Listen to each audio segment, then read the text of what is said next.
Thanks for listening to the Undiplomatic Podcast, the show with undiplomatic takes about the foreign policy scene. I'm your host, Van Jackson. And on the show today, we've got Tejas Menon, What's up, everybody? Kiara Mitchell, Hello. Hunter Marsden, Hey, hey. and Jake Dello. Did Jake just step out? What's up? There we go. All right. Okay, so two quick hits, one on conservative foreign policy and one on Cambodia. The first one, this is a shout out to me, by the way. I have a piece just out in Duck of Minerva, and it's kind of a response to a lot of gaslighting that I'm seeing conservatives doing in their internal debates about foreign policy. So, neocons are almost hegemonic in mainstream media and within conservative movement at least, and they're saying on wax, right, informpolicy.com, the American Enterprise Institute, Danielle Pletka, right, neocon of neocon, they're saying that the debate within conservatism right now is pitting internationalists against isolationists. This is not true. This is what the neocons are saying, right? And then the New York Times had a piece that kind of presented the Heritage Foundation, another conservative think tank, as dovish, like as in no longer hawkish, no longer militarily aggressive. That's obviously not true either, right? So everybody is like misunderstanding or misrepresenting what's going on. And in the Duck of Minerva piece, I just lay out three different conservative camps, right? To make sense of the landscape. You have realpolitik restrainers, people like Patrick Porter, David Hendrickson, Chris Preble. You have straight up neocons, the AEIs, the John Boltons, the Corey Shakis. These are the military primacists who basically support a liberal version of empire. They're a familiar adversary to those of us on the left, right? And then there's this other category, the emergent category, that is confusing people. And it's the nationalist militarists, right? And these are the Trumpists or the ultra MAGA, as Biden liked to say the other day, on Russia and on nation building and on alliances. They sound a little restrainy, right? And that's where the misunderstanding is happening, because these guys are not just pursuing China rivalry, they are, but they're imposing a racist clash of civilizations filter on China rivalry, right? They're all about military primacy, just like the neocons, but they don't want any of the obligations that come with maintaining a position of primacy. And I just like, I can't imagine like something more dangerous than a worldview that wants the benefits of empire, but without any of like the maintenance responsibilities of empire.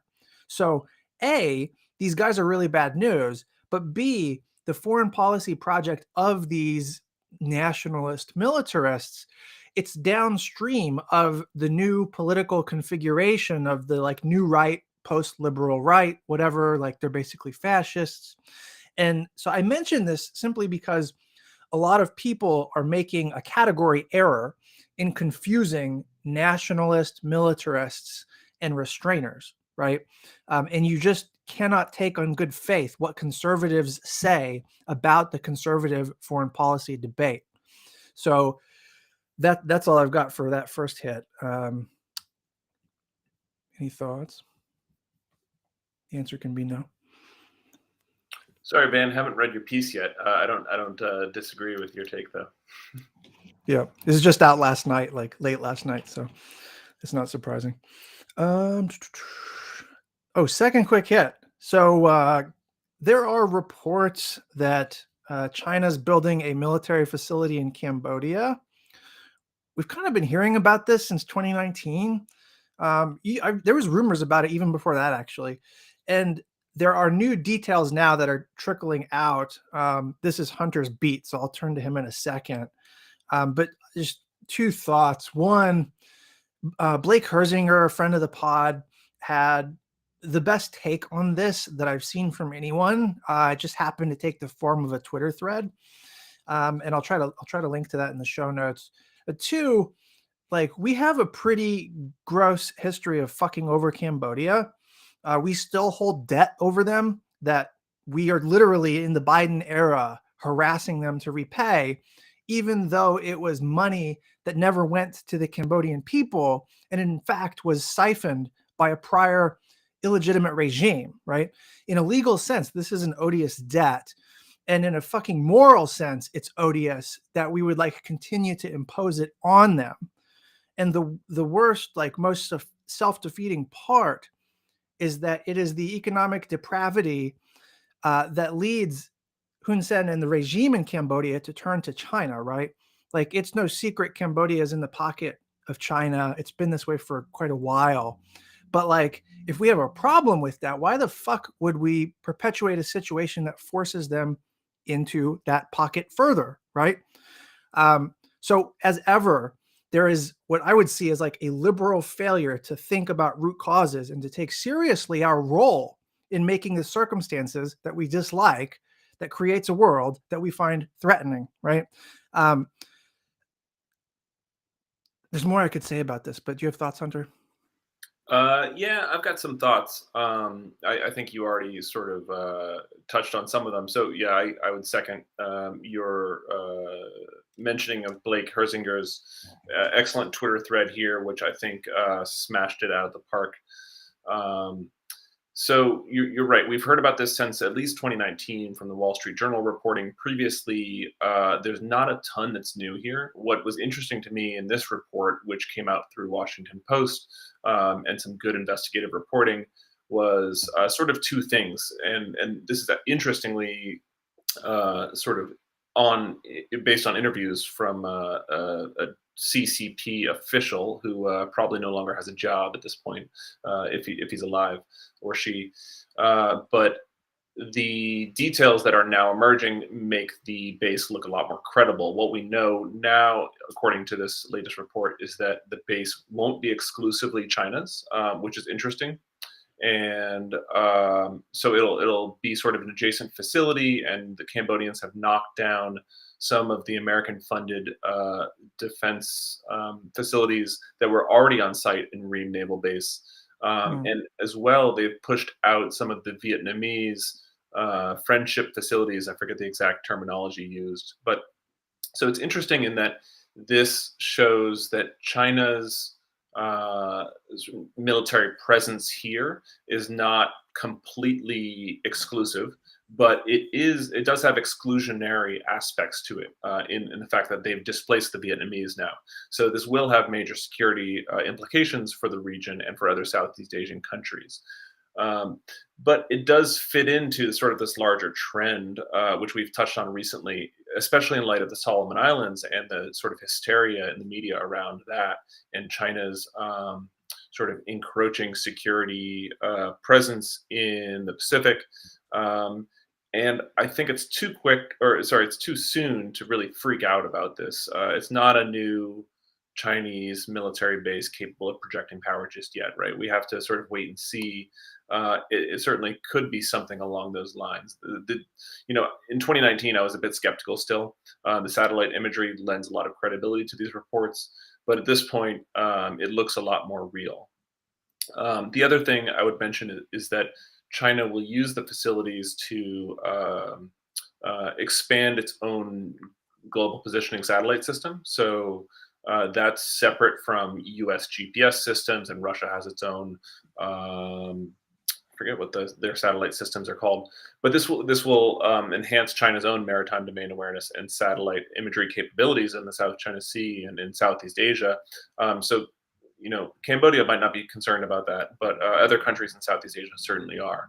And there's a reason that Hun Sen, Prime Minister of Cambodia, has downplayed these reports, and Chinese and Cambodian officials are all denying this because it is very unpopular in Cambodia.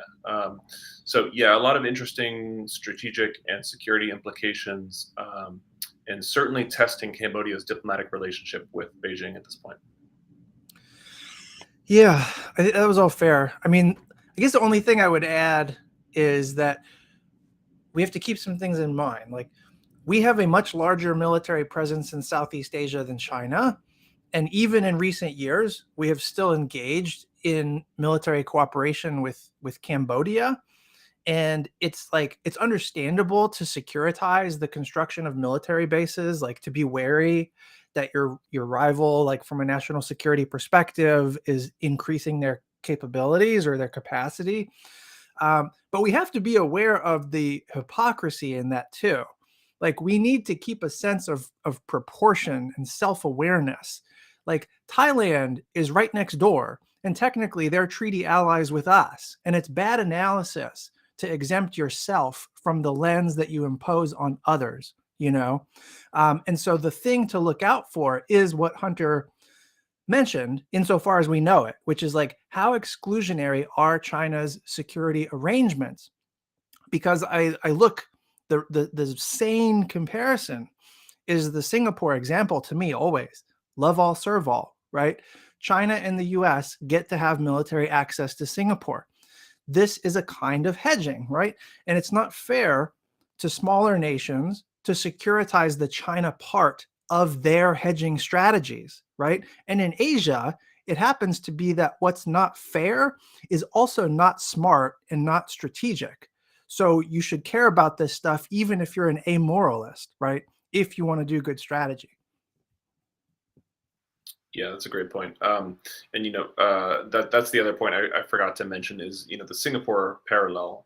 So anybody who's quick to jump on this and sort of point out China's rapidly expanding military presence in the region and exclusionary tactics should at least keep in mind that the United States military has had access through an MOU with Singapore to naval and basing facilities in Singapore since 1990, which was just renewed in 2019.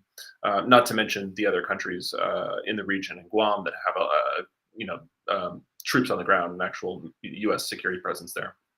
Yeah, fair points. I was gonna do a third quick hit, but on East Timor, but actually it's like very similar to the story we just talked about with Cambodia. The problem of it is the same.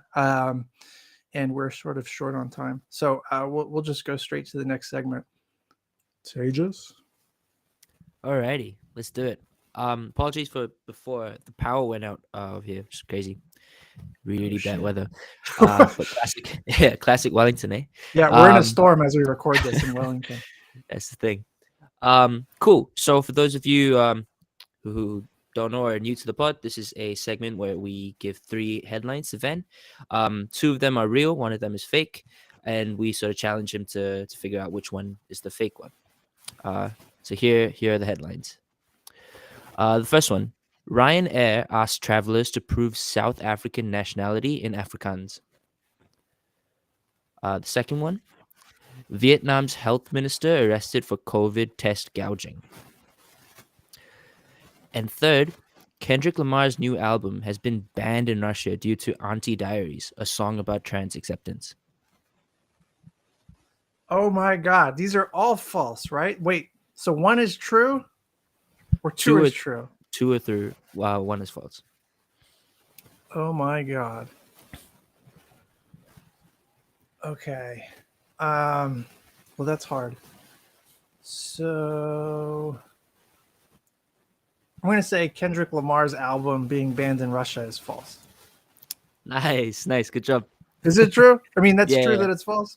Yeah, it's false. That's the false one. Right. That song did cause a lot of controversy for it being like a ham-fisted approach at being like a trans acceptance song.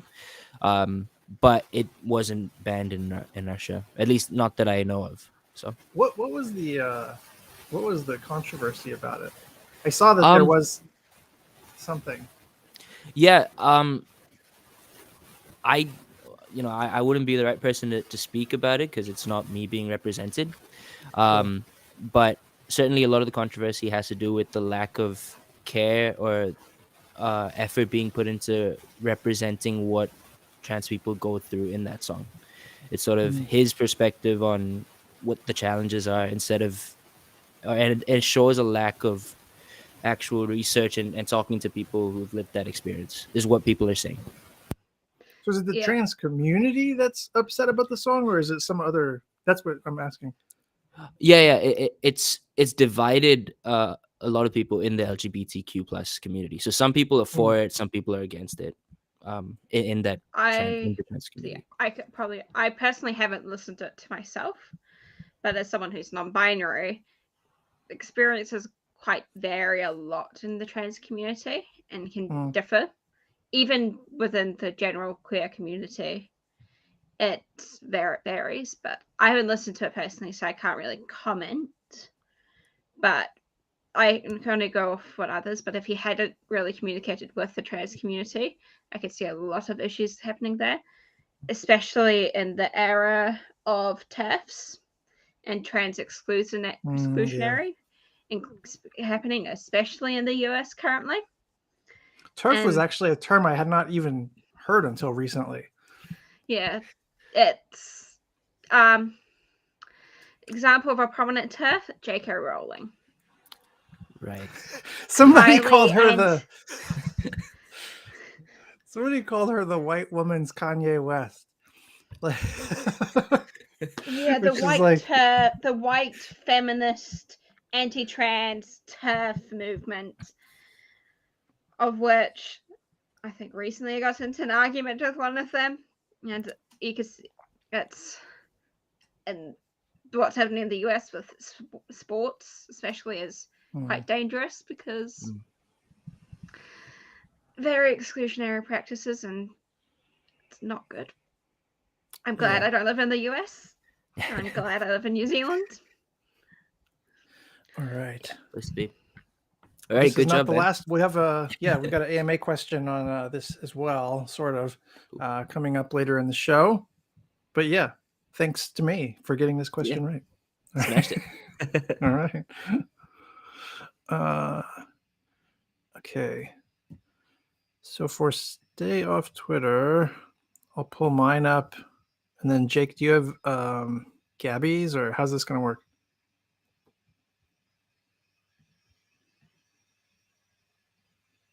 Yeah, so Gabby sent through. Am I coming through to you guys? Like, am I lagging through to you guys as much as you guys are to me? Or... We hear you. You sound okay. Yeah. Windy Wellington, huh? Yeah, it's been a shitstorm for a while here. That's really weird. Yeah. All right. So I'll do my two tweets real quick for stay off Twitter, and then turn over to Jake for the first one. The Kelsey. Do you want to go first, man? I'll just quickly sort out this connection. Oh, maybe you are lagging. Yeah. So I'll go first, and then you'll come in after. It sounds like, I don't know how long ago you said that, but the storm is fucking with our vibe here. All right. First tweet from Kelsey Atherton, friend of the pod. He's responding to somebody else's tweet. So the original tweet is from this guy, Chris Fryman. I don't know. He says, public libraries aren't actually a socialist success story. The truly progressive position is to privatize libraries, run them on a subscription basis, and transfer the spared tax money to the poor, who could then spend it on a subscription if they preferred that to all other uses. So Kelsey Atherton says to this comically, for someone with no understanding of what socialism is, I admire your commitment to being publicly owned. And I laughed out loud when I saw this. It's very funny. Obviously, this guy's out of his depth. The thing I would say about public libraries, which is obviously not like a podcast topic normally, is that, like, in the US in particular, it's hard to imagine what kind of society you could actually claim exists that makes America America if you were to, like, separate out the public library. Like, when I was growing up, they were this core associational site that you go to for resources, for knowledge, particularly if you're in the bottom half of the income ladder, which I was, right? And like, I found out later in life that it's the public library is a de facto place where a lot of homeless people are able to get emails, check emails, communicate with people to the extent that you're plugged into the matrix to like pay bills, right? If you have a phone or something, it's a place where you can go to the bathroom, which sounds like a small thing, but in America, everything's fucking privately owned, and it's actually hard to find a public restroom a lot of times. Like you can't go to a Starbucks and use the bathroom unless you're a paying customer, right? Which is kind of a problem if you don't have a place to live. So like public libraries have become part of a kind of social safety net, but they're also a little bit of a glue for society, you know, like they're just so multi-use. And then like small side story, when I was, I don't know if I've ever said this before, but when I was in like middle school or early high school, I had started getting obsessed with Tupac. So Tupac's mom is named Asada Shakur. And so I was looking for a biography on Tupac or something at the public library. And my first exposure to like Black radicalism was a biography called Asada that had nothing at all to do with Tupac. But I mistakenly opted into it thinking that it was about Tupac's mom. And then it ended up introducing me to like a memoir of Black radicalism. That doesn't explain anything about me, I don't think, but it's an interesting, just like anecdote that would not have happened if it wasn't for the public library, you know? So shout outs to public libraries. That's all I got to say about that.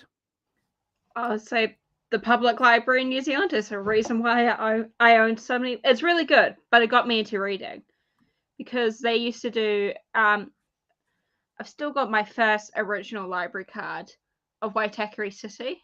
And Waitakere City no longer exists. They had a reading program, and you got a prize if you read so many books from the library over summer. So you had to read about 20 books over summer of any length. And that got me into reading. And my obsession and collection of books built over the past, since about 2008, I've built, or a bit longer, I've built my collection behind me. You're building it vertically from what it looks like in the background. I need to organize my bookshelf into the alphabetic. This is where libraries come in. I did library at high school, where over my 7 years there, I checked out about 300 books. So I'm saying you'll access them better if they're like on their. I'll vertical? access it. I need to go through an alphabetical order then by author last name. In my shelf that there's not much room in for all my books. All right. Yeah. Anyways, shout out to public libraries. Second tweet from Adam Mahoney. He says, the most gut-wrenching part of the last 2 years is definitely the lost lives. But as a young person, it feels even more demoralizing because we have learned so few lessons. We could have restructured our entire world and our relationships with each other, and we didn't do it. And this is kind of like a depressing, vibey thing, but it strikes me as true. And at an analytical level, like on an emotional level, at an analytical level, this is like why the aliens will defeat us, right? Like this is why we can't collective action ourselves to literally save our own lives. Like what could be more of a rupture than having to literally like stop daily life, to like de-associate physically, and then to expose large numbers of people to higher risk of sickness and death, to expose everybody to higher risk of sickness and death, but then to like expose large numbers of people to actual death, right? There was a chance here to do something on behalf of our own humanity, and we fucking failed the test, you know? So next time when the challenge is bigger, there's no reason to think that we're going to meet it. And that's fucking really depressing, you know? I don't know. Not a hilarious tweet, but it stuck with me, so I thought I would share. Right, Jake, are you there in real time? Alex, I hope I'm here in real time. New Zealand right. internet is notoriously bad, so I apologize if I'm all over the place, guys. Sound good. So, oh, cool. So, and this, dear listeners, is why live shows are not in our purview. It seems we haven't quite got to that level yet. All right, so I'm going for Gabby today to stay off Twitter, and I've got two. First one is from Buffy the Psych Professor, and she says, I've been a college professor for over 20 years. In all those years, there's rarely been a semester where my conservative students weren't the most dominant voice in the classroom. They're not afraid to speak. They're just mad that they get pushback now when they do.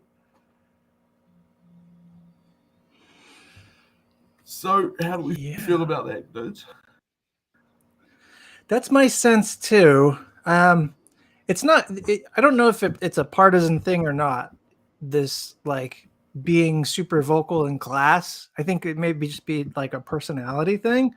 But every class I've had has had a conservative in it, and they've not been afraid to make that known. Maybe there are some conservatives in the class, and like I don't know about, but there's always a conservative who is, reactionary and proud, and not, like they're gonna be transgressive a little bit and edgy, and that's our problem. Like that's kind of the attitude.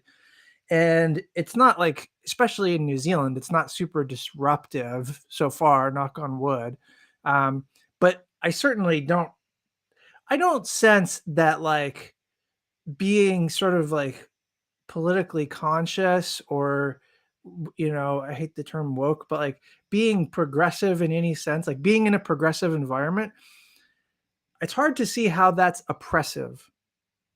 Yeah, I just don't, I don't buy it almost, like, so I'm trying to be sympathetic to people who are not like me, but it's real. The reasoning that makes you feel oppressed is sketchy. Like I question it. I just isn't. Sorry. Did you want to go? Oh, cool. Just as an add-on, I heard this from a gender perspective.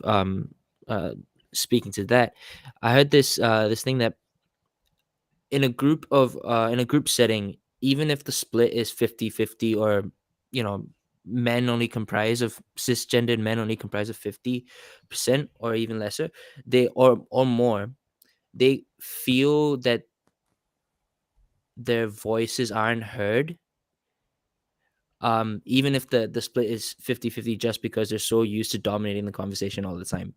So like it's all about expectations then. Yeah. No, I mean, did there's a not little bit of college experience, so I wonder where this professor teaches. I went to a very liberal arts school, though small school, where I think conservatives were in the minority, and this was during the Bush years and the Iraq War. So people were really having active political debates, but for the most part, we were all sort of like-minded, progressive young college students. As someone who's gender non-conforming, I could speak on many experiences I've had at university and sometimes in classes with conservative people or people who don't like gender non-conforming people or gender diverse people or even queer people. It's been an interesting experience. The amount of times of being misgendered by lecturers as well, by professors, I've had that, and sometimes maliciously. And I've got in a tagline in my email, my pronouns. Perhaps I've had people purposely use them wrong quite a few times, and then just the comments from other students in class. Hence why I've started doing my stuff online, because sometimes I don't feel safe in the lecture theatre because of some people. So do you think that people conforming to your gender pronouns oppresses them, though? I mean, like, that's the conservative argument. No, like, it does not.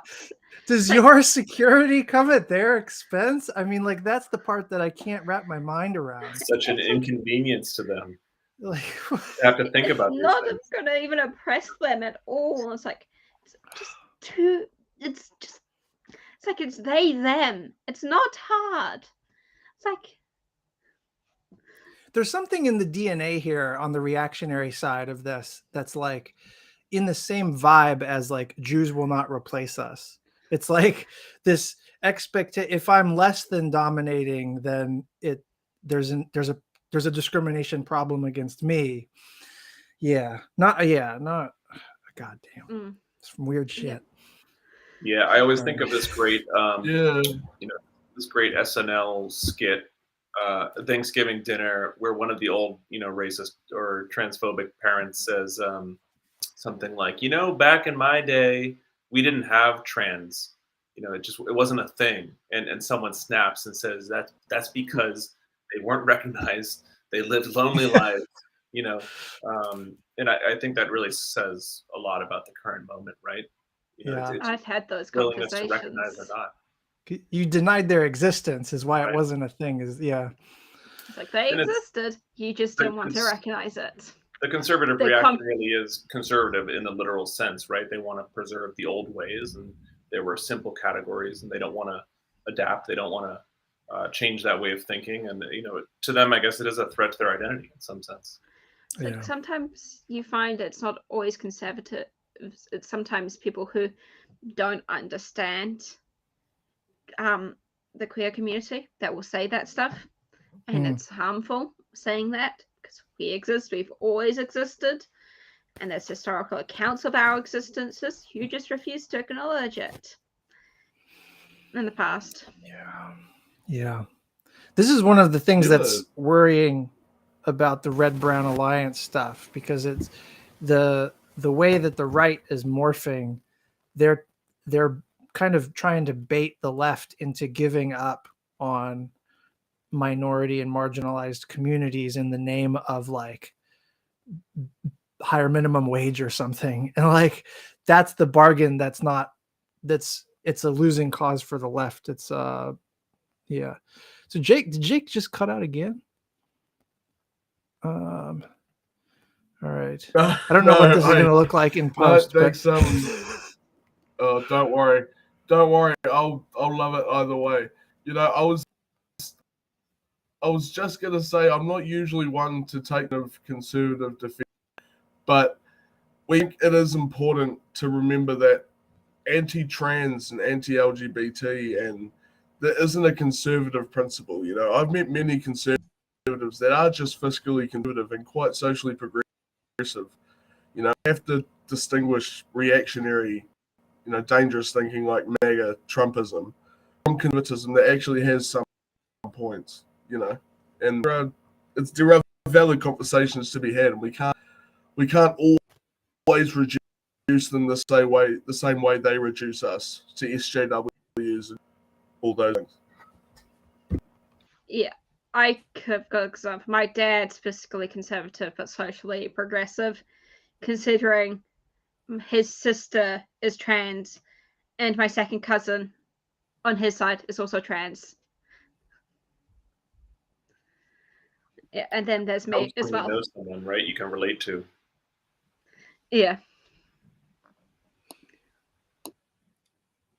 All right. Well, I don't know what's going on in the rest of Wellington, but where I'm at, we're in the middle of like a fucking tornado or something, just so people are aware. I don't know. This is fucking going crazy while we're recording. All right. Shit, like the lighting is changing. Oh my apocalypse, God. Man. All right. That was- good. I'm in Wellington. That was here just like a few minutes ago, and I guess it's going up the coast. Oh shit. Oh, Yeah. probably I mean, come like, to me later. Oh. there's shit flying by my window. Like it's. It was All crazy. right. Let's do that second tweet before Yeah. this whole thing collapses. And little do the listeners know that we actually set this up to happen in response to the question about live shows. There we go. Damn. And so for this tweet, dear listeners, we are here by the audio medium again, and I'm going to try and read this out. It's a tweet by JP Brosseau, And it goes like this. You, a rube, Biden has torn up strategic. I'm going to cut that out there, listeners. Do that again. How do you think I should read this? I'm not. It's hard. It's I'm not hard to quite read sure because how it's to in read fucking this. meme format. Yeah. This is hard to. Yeah. Okay. Here we go. Just do your best.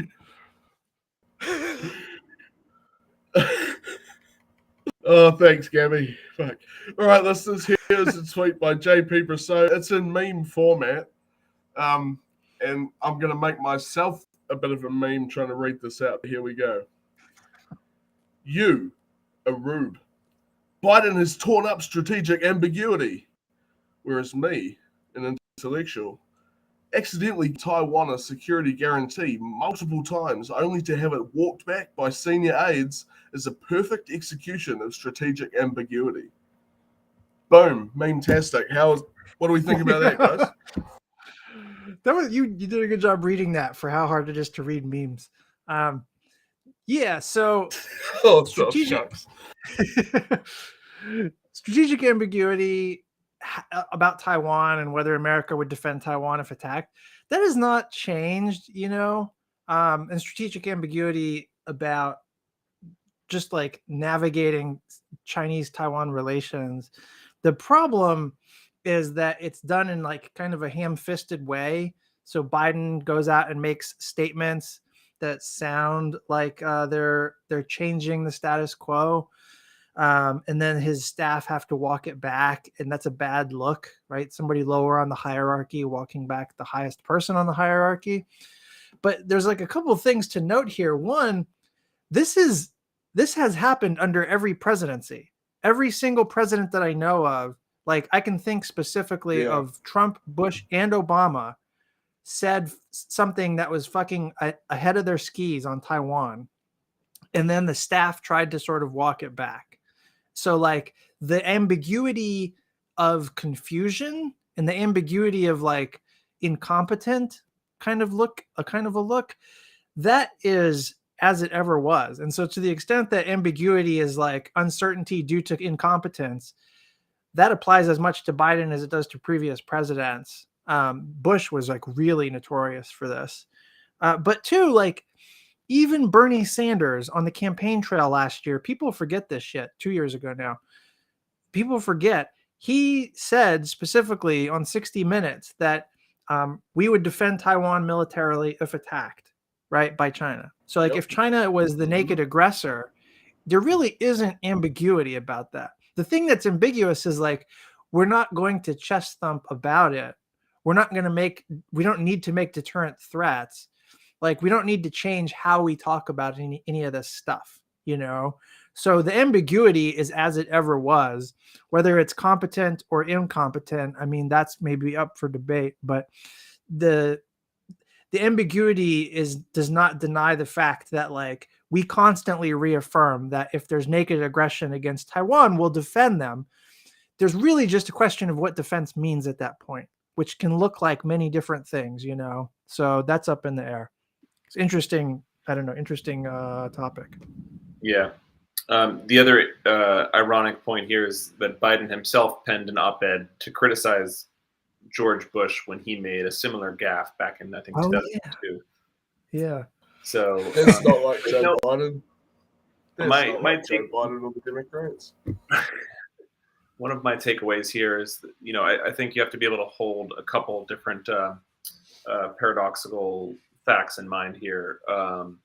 That one, it could be a gaffe, but at the same time, he probably meant what he said, right? One thing I've heard about the way Biden's foreign policy has been run and his team has had to adapt to this is basically he says stuff and that becomes the policy and they have to run with it. But yeah, I don't see how this has killed the era of strategic ambiguity. I think, Beijing is probably scratching their heads just as much as China, Taiwan analysts in the US and elsewhere are. Yeah, fair point. All right. Let's stay off Twitter. Well, this week. friends, I think that might be stay off Twitter. Yeah. Hi.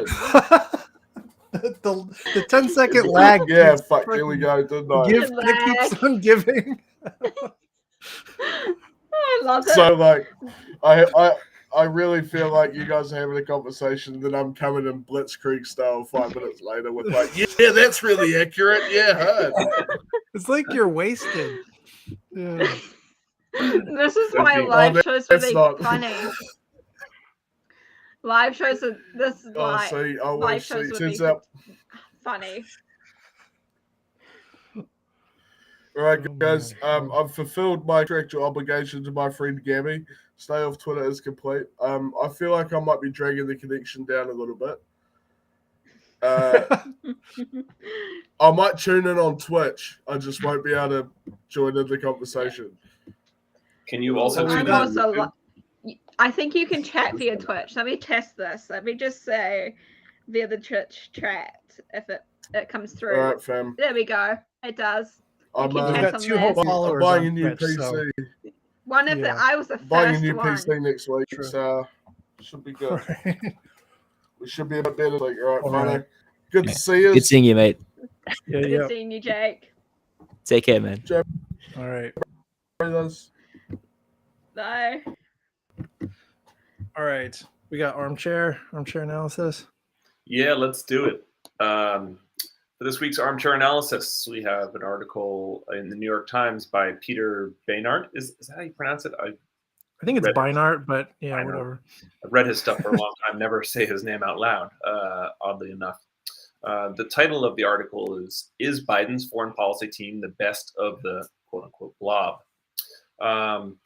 So it's not a new argument to be made that the Biden administration really represents some of this DC blob, the establishment, right? A lot of the familiar faces in the Biden administration were also key players in the Obama team years before.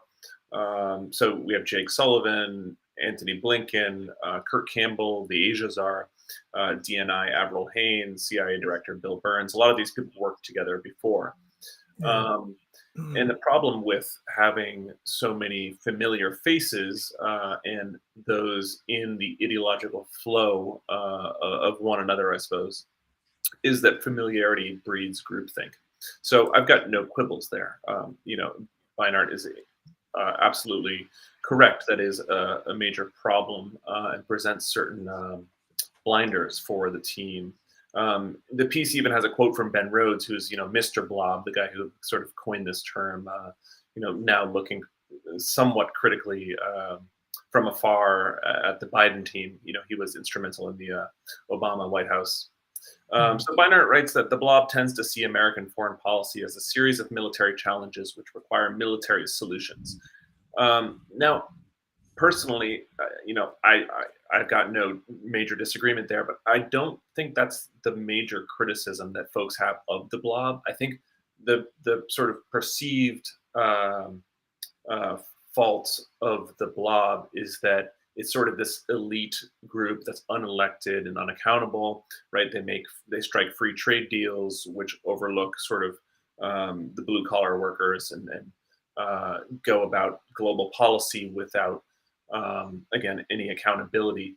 But I don't think it's sort of, the criticism generally isn't restricted to these folks are militarists. So that's a bit of a strange angle in my mind as I read this piece.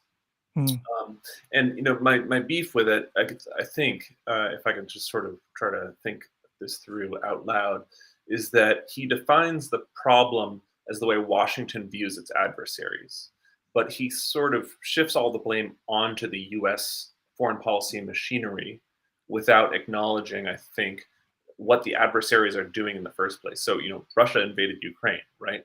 Now, this piece is a little bit critical of the fact that the Biden administration is, quote unquote, trying to bring or hobble its adversary, bring Russia to its knees, right? I mean, we can debate the strategic merits of Biden's Russia policy in response to the Ukraine invasion.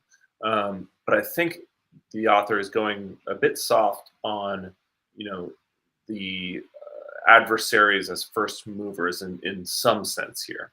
That's not to really say this applies equally to China, right? I think that some of the fault lines and strategic frictions in the U.S.-China relationship predate the Biden administration. You can't really say this is something that the Biden team has done.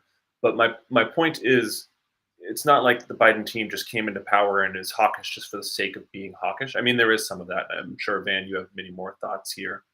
But I don't think I've really made much coherence here. But the piece ends from Mahbubani, or a quote from Mahbubani, who's a Singaporean thinker who's really just kind of a talking head for Beijing at this point. And I thought this piece was a little bit ludicrous in the fact that it didn't really explore the counter argument here, which I'd like to at least acknowledge. So what's funny about this piece is that Beinart's very hit and miss. This piece is a good example of this. Like, I thought it was like a pretty lazy and like unpersuasively argued piece, but I also thought the thrust of it was basically correct. And so, like I've said many times, like I don't love the term blob, partly because of the imprecision of like what it's taken to refer to. Having said that, the Biden administration, like, of course, gives off a lot of blobby energy, right? And I think the trap is responding to that with like lazy critique. Like, if you're going to be out of power, you got to be on your game analytically, and the trap is to sort of fall into like a lazy criticism. So there are real problems in this administration that the piece kind of grazes by or like touches on, but then doesn't go in hard on.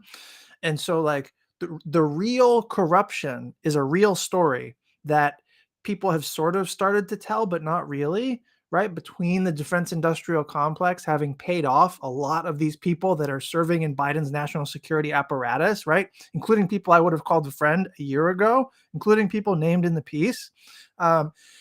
Groupthink is a big problem in this group too, right? But I think groupthink is actually a pathology that's downstream of a lack of intellectual diversity, right? So with the exception of one or two people, everybody in this administration is a liberal, and not just a liberal, but like they're the liberal in the specifically like unipolar sense, right? They have not updated, again, except for one or two people, they've not updated their priors since the Obama era. And their commitments are not really to like clear concepts so much as like buzzwords and rhetoric about the LI liberal international order and images of America's place in the world that are like, they're not fully accurate to history, and they're not faithful to current trends either. They're like incongruous with current trends. So like the piece, not so great. I kind of agree with some of those critiques, or Hunter's critiques. It's just that these people working for Biden, again, some of whom are my friends, like they have the best and the brightest problem. They're individually very smart, but they are less than the sum of their parts, and that's really damning. The issue really though is like when you make this kind of argument, you got to come hard with the data. So like Robert Jervis had an article in Security Studies right before he died recently. And so I think it was like 2020 or 2021. And he was arguing that Stephen Walt's criticisms of the blob have a lot of promise, but not a lot of analytical merit so far. And like he laid out a challenge, like if you're going to criticize, if you're going to link foreign policy outcomes, like we see lots of bad foreign policy outcomes that we don't like, right, from the US.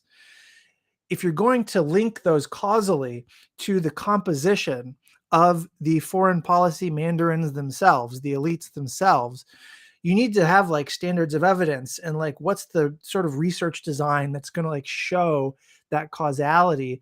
And we're at a point now where like we should be trying to make those linkages tighter. There actually is a lot at stake. And as a prima facie thing, like there is enough sort of like face validity to this claim that the blob or like elite unaccountability is culpable for disastrous foreign policy outcomes. But like now let's do the legwork and kind of show that. And this piece totally didn't go there. This is like 1,000-word op-ed, a lot, almost stream of consciousness, like throwing in stuff that seemed a little orthogonal or askew, and then like linking it to the blob very loosely. So like, I don't know, it was a good food for thought piece, but like mixed feelings overall. Yeah, and I'm glad you mentioned Jervis and some more analytical rigor, which could be brought here to this field. Perhaps the foreign policy analysis lens would also be useful. But what are the data points you're looking for exactly? How do you find groupthink? And I guess what's the sort of dispositive there?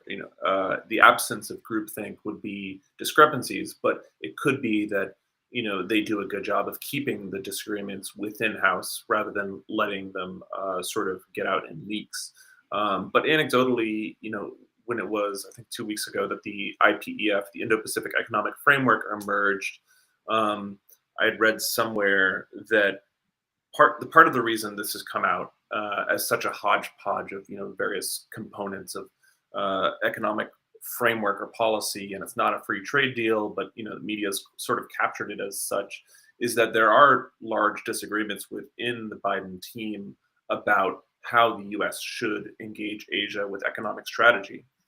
So you have Kurt Campbell, who was one of the big proponents of TPP previously in the Obama administration. And then you have Jake Sullivan, who's a lot more focused on domestic politics and realizes that a free trade deal would be disastrous and politically very unpopular for the Biden team. And some of those disagreements led to sort of the lowest common denominator, which is this watered down framework, which I know Van has touched on a lot with media commentary lately and in our own podcast discussions. But if that's just one illustration of the way disagreements are managed more or less peaceably within this White House, I think it's worth at least exploring where those frictions might pop up rather than just saying these are all group thinkers because they were all on the Obama team previously and they're all liberals, so therefore they must think identically. Yeah, so like this is why I've raised this point. Like there is groupthink going on, but if you try to like make that the ground that you make claims on and defend, you're actually losing a lot, because like there's a lot more problematic shit going on than just what we would think of as groupthink. So, and like you're getting at it a little bit with the Indo-Pacific, like the lack of an economic perspective or the lack of economic statecraft. And we can't do justice to it on the podcast, I guess, but there's the Bob Jervis thing really identified how like this deserves its own like research project or research program. Like American foreign policy is consequential enough and large enough, and it touches enough things that we should be able to like dissect this, or it's worth spending time and money doing that. So yeah, like it's a bigger thing than I don't want to deny that groupthink is going on or distract from that, but like it's the Beinart type of criticisms obsess about groupthink as like the rhetorical thing that you point to all the time. And it's like groupthink is a kind of pathology, but that doesn't mean that that's the only kind of problem, and it's sort of separate or distinct from problems of accountability generally, or like elite impunity, that may well be a bigger problem. So what's the claim? What's the outcome that you don't like? And then how do you situate that relative to your claimed cause, Yeah.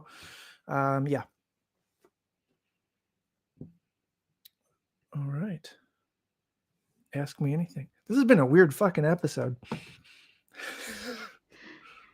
Yeah, there's a lot of questions this week.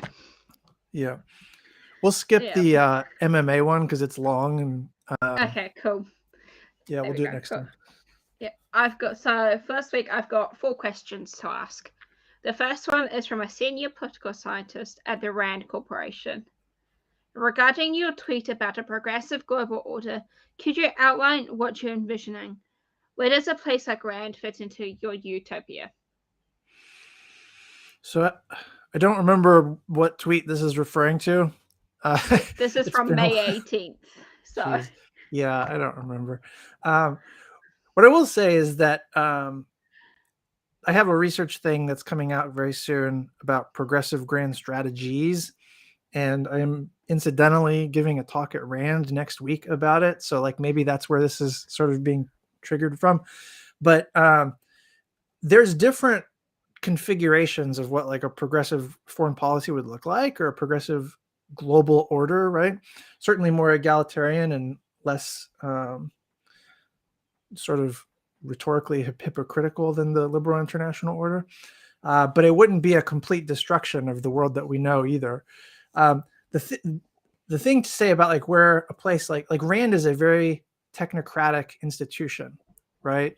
It's analytical and rational and methodsy, and clearly like militarist by tradition, by like by tendency, by funding, however you want to slice it. I would say that there's a version of a progressive global order that tries to do away with the national security state like entirely.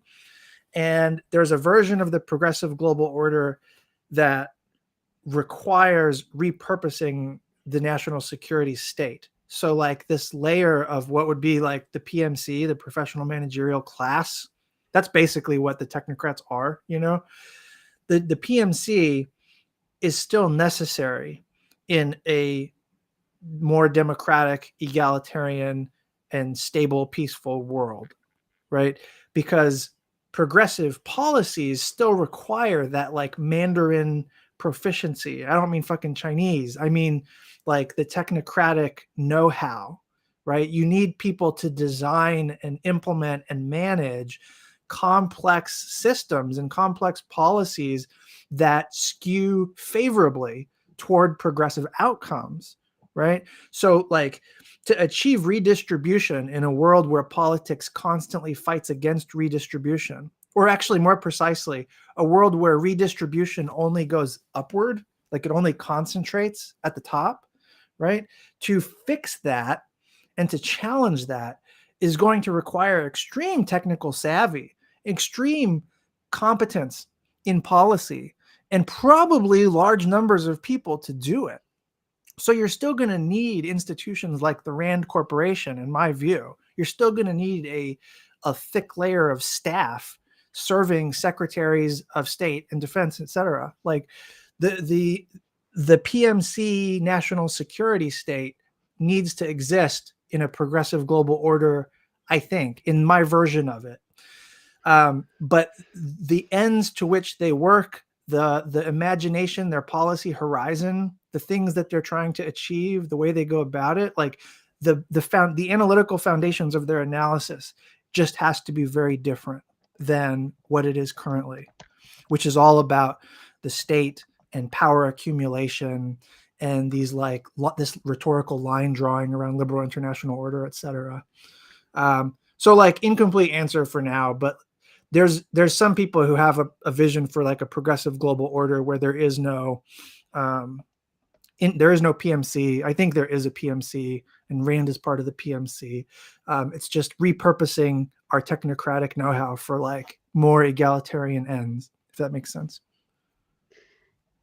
Yeah, sorry.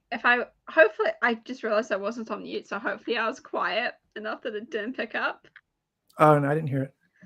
Okay, good. I'm somehow good at being quiet. Okay. The second question I have is from Benjamin Engel on Twitter. While discussing US-China policy on the most recent pod, Van said something to the extent that the US shit the bed on Hong Kong and Xinjiang. Not that I disagree, but would like to hear him expand a bit. What should the US be doing on human rights issues in China? Yeah, it's a good question, Ben Engel, friend of the pod. So we shit the bed on Hong Kong because Trump literally gave the green light to Xi Jinping personally to take Hong Kong by force if necessary. Like he literally approved of the protests publicly, or of the suppression of the protests, in 2019 and 2020. And Trump literally gave the approval to Xi Jinping for mass internment of Muslim Uyghurs, right? And those things are fucked up. But you cannot even put it all on Trump, because we sided with China against the Uyghurs as part of the war on terror going back to 2001. And so when my Pacific Power Paradox book comes out at the end of this year, January next year, you'll see almost everything about Trump that we find to be wrong or stupid or evil on foreign policy, it already existed in Bush foreign policy and in Reagan foreign policy, and sometimes in Democratic foreign policy too. And the Trump betrayal of the Uyghurs, and then turning them into a pawn and trying to act like it's the opposite with your like outrage about Chinese human rights, that is part of the historical pattern that didn't just like come up suddenly under Trump, right? But on the China human rights question generally, the false frame is to separate human rights from security, right? The false frame, I feel like we did a piece on this a while back. The false frame is to focus narrowly on human rights, like to put it in a box and then be like, okay, what ought to be done about the thing in that box that we call human rights abuses, right? Because you're not going to go to war over human rights, A. And then B, the answer about what to do about human rights depends totally on your diagnosis of why human rights abuses are happening. And that's the place that a lot of liberals don't want to go with their analysis and their prescriptions. Like the liberals I know, they want to present human rights as the alternative to some amoral, pragmatic national security, as if it's a trade-off. And when you say the words national security, it fucking shuts down the conversation, because obviously that trumps everything, right? But that's all a construction, right? You sanction human rights abusers in a targeted way, but that's no kind of solution, obviously, right? The solution comes from policies that weaken ethno-nationalism and oligarchies and kleptocracy, and that requires full-fledged campaigns for debt relief, right? For redirecting capital investment strategically, possibly through a very enlightened industrial policy, right? That requires campaigns for worker rights, minimum wage and minimum tax regimes. This is what I'm from the last question, right? The PMC. You need a PMC to do all that shit. Politicians can't do that stuff themselves. They can't figure out what that looks like. What do those campaigns look like, right? That's some nuts and bolts shit. You need technocrats for that. But the technocrats who are currently in power do not have it within their imagination to do these kinds of things. But these are the kinds of things. These are the solutions that respond to the economic insecurity and the extreme concentrations of wealth and power in societies where human rights abuses happen, right? So for like human rights, the technocratic answers are only going to be as good as the diagnosis, which is only going to come from a larger perspective, you know?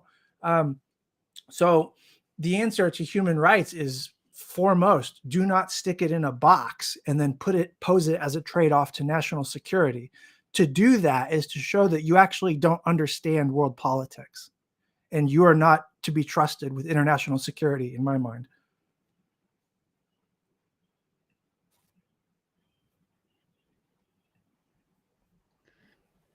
Any comments from anyone? Otherwise, I'll move on and get through. Okay, I'll move on to the third question from Dave Tizera. I think, is that correct surname pronunciation? I'm not sure. Okay, I'm just going to guess it's Tizera. To what extent is the East Asian peace threatened by dam construction, especially but not only on the Mekong? Sorry, my brain is gone. My brain just... No worries. I actually don't fully grasp the question, if I'm being honest. So like, it's not a dodge. I think the question is asking, if you phrase it differently, to what extent are states in Asia willing to go to war over blocking water flows via the construction of a dam? And like, I'm not sure I see that. Like, that strikes me as less of a basis to go to war than for example, arms racing or even military base building, even though I'm not particularly alarmed about that either. So it's not that you can't have issue conflicts, especially over like water scarcity. Like that can certainly happen. And actually that has been a recurring issue in the Mekong, but war, I don't know. I don't see an acute risk there. Right. So like in our terms of like our relative worry, I wouldn't be like securitizing dam construction or thinking that that's the path to disaster. But I don't know. You have thoughts on this, Hunter? A bit. I'm really not a Mekong expert, sadly. The Stimson Center and Brian Ayler in particular do great work on this, on the Mekong generally. They actually have a very useful website called the Mekong Tracker, I believe it's called, and you can zoom in on all sorts of different projects and infrastructure going on the Mekong, around the Mekong, and see who's funding it and the nature of the project, the status of the project. Great stuff. I'll just say I think we discount the Mekong at our own risk, particularly in Washington and other capitals that are trying to get in the game in Southeast Asia and maintain influence and friendships. Because when you do travel to Southeast Asian capitals, a lot of strategic thinkers in those countries will say, yeah, the South China Sea matters, but the real competition is going on in the Mekong now, and actually China can quite literally shut off the valve and turn off the tap for downstream waters for Vietnam, which really do feed the country in terms of rice output and fish coming downstream. So it's a major concern, and it has strategic implications for food security and all sorts of livelihoods. But whether it leads to war, I'm not really sure. There's only so much that outside players can do to sort of mitigate those risks, especially when the Thais and Vietnamese are also building dams in these countries as well. So it's not just a Chinese game, right? But what are we going to do? Are we going to come in and sort of build, I guess the alternative would be to build smart energy systems that don't rely on hydroelectricity. But nuclear has its own sort of downsides in these countries, and unfortunately, coal is still a big portion of energy generation in Southeast Asia. So I think that there's more that could be done to fund alternate energy sources, renewable energies. But for better or worse, a lot of Southeast Asian countries on the Mekong are relying on hydroelectric dams. Hopefully, it doesn't lead to war, but wars have been fought over sillier things, I suppose. Yeah. At that point, though, you're just talking about like the logic of what's possible. Like we can make a long list of objects of conflict, or like objects that would prove as the site of like an irreducible conflict of interests, right? Which is the basis for war. And it's like, somebody has to pay attention to each of the issues on that very, very, very, very, very long list. But the idea that you're going to cherry pick any given one of them or set of them is not analytically useful. Like at some point you have to entertain sort of like priorities, trade-offs, probabilistic thinking. The idea that like China's going to cut off another country from its basic energy supply, that's like launching a cyber attack against their entire energy infrastructure, which is the kind of thing that they could have done, that we could have done, that others could have done, but that doesn't happen because it's strategically consequential. Any move that's strategically consequential invites strategic consequences, including retaliation. So it's like, if you're going to do something that has the destructive power of a nuclear bomb, but it doesn't involve a nuclear bomb, it's going to invite those kinds of action-reaction consequences. And therefore, deterrence still applies, and like fear of of producing negative feedback or like overreaching, there's a reasonable basis to think that like rationality prevents you from doing that. Could conflict still happen in any particular space, like over hydroelectric, like withholding hydroelectric electricity or whatever? Maybe. But like, I'm not losing sleep over it,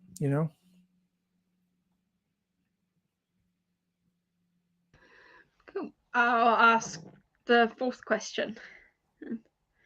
So the fourth question is from me. And because it's Pride Month, I decided to put it in. How do we factor LGBTQIA plus rights when looking at strategic foreign policy in relation to the Asia Pacific, where in some places it is still illegal to be part of the LGBTQIA plus community? So Yeah. Okay. So this is a heavy question to sign off with, but I do have a couple thoughts on this. I'm certainly not the authority, though. Like, one, LGBTQIA plus rights are human rights. Okay. Like we said a few minutes ago, it's a trap to deal with human rights as something that's distinct from everything else going on in foreign policy, right?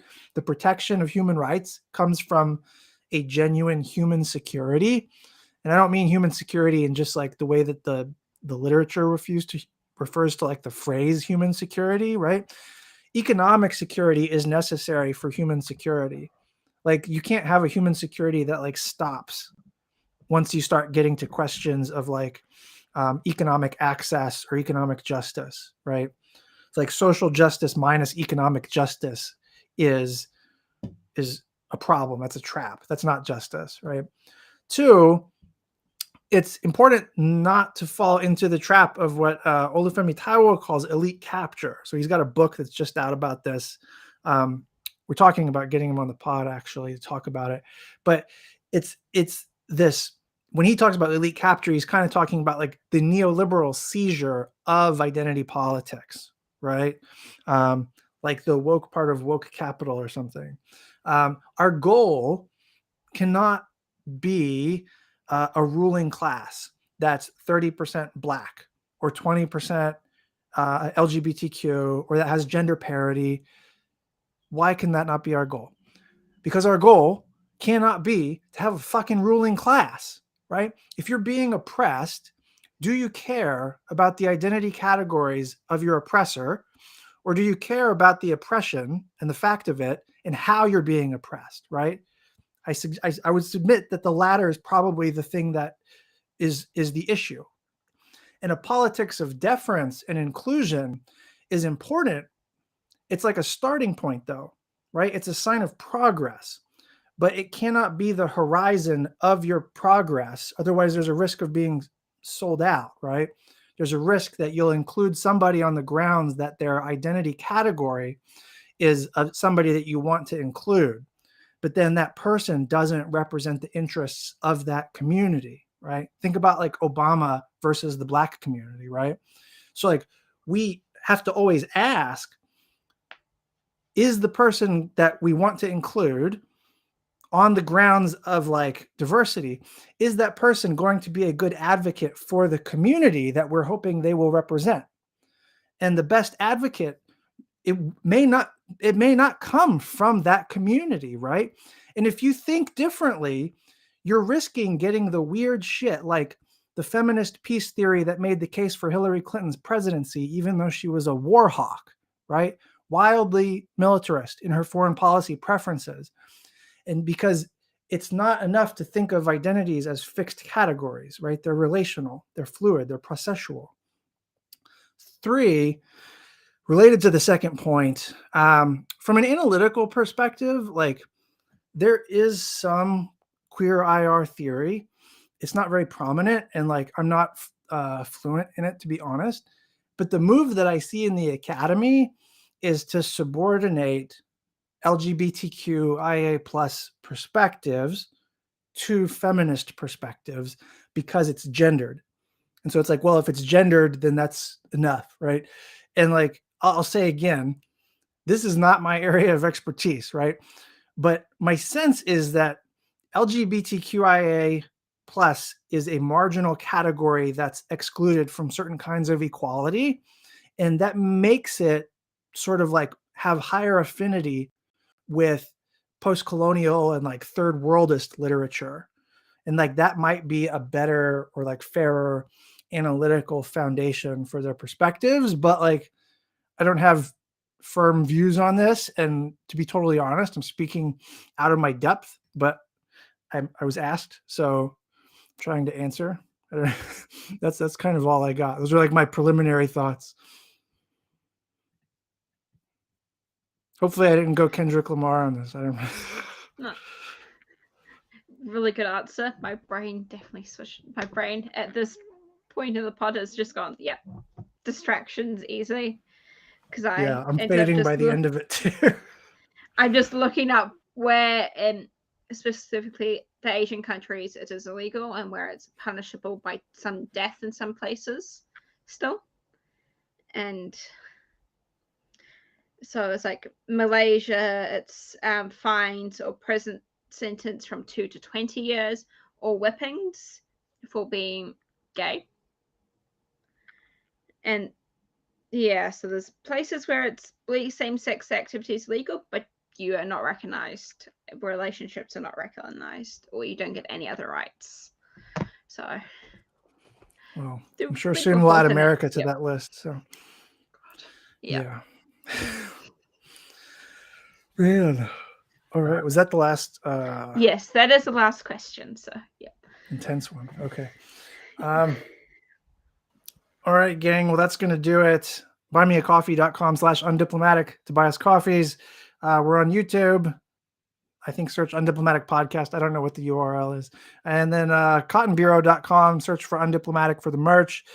Catch you next time. Sorry about the weather interference. Peace. All right, guys. Good stuff.